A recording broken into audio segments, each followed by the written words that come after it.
Ako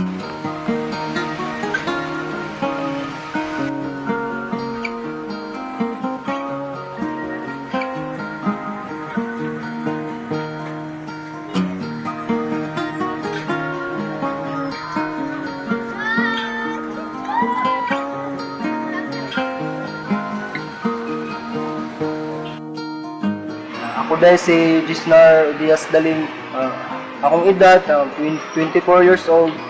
Ako nakapuyo ko sa mga Babies League Surigao del Sur. Litaw pa ko.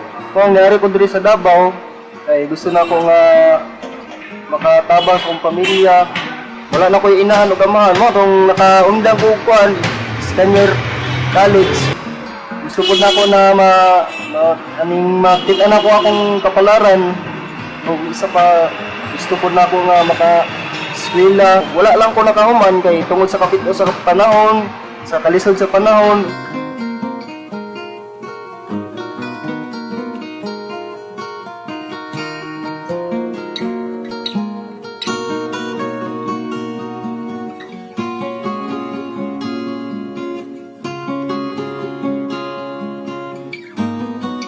Mata na ko, mata ko pag alas 7, baktas ko diri, taingon diri alas 8. Nga akong ginabuhat diri, mag-arrange sa mga kuan, mga durian, mga prutas, tapos magiging manulig.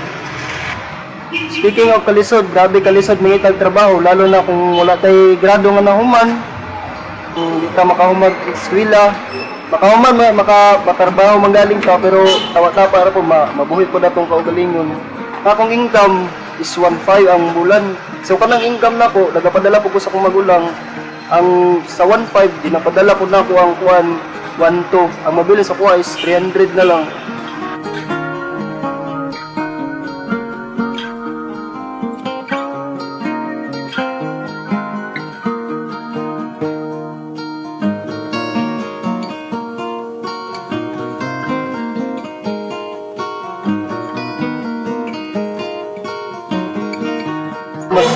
Samot ako nga napipos karon sa panahon diri. Tapos isa pa, wala na may kuwan, dinikanan mo no, makaingon ko nga pait jud ang panahon kung manarbaho gyud, lalo na may kang sweldo. Dili sapat sa kuha ang sweldo.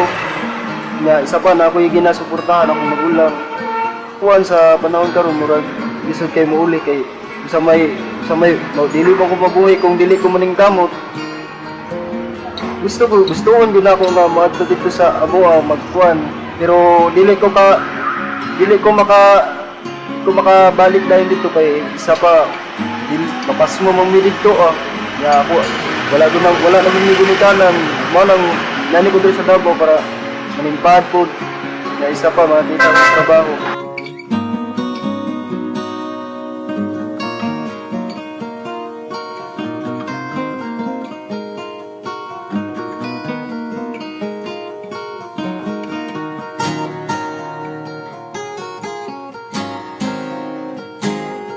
Ang masulti lang na po ako sa gobyerno, sa kapito sa panahon karon, sa gamay sa sweldo karon, dapat magmata na sila, makita nila ang tao nga naglisod, dapat tabangan nila sa part sa amoa, bahay sa amoa, dapat ilaming tabangan na lang. Ako si Gisnar, fruit vendor. Ito ang status ko.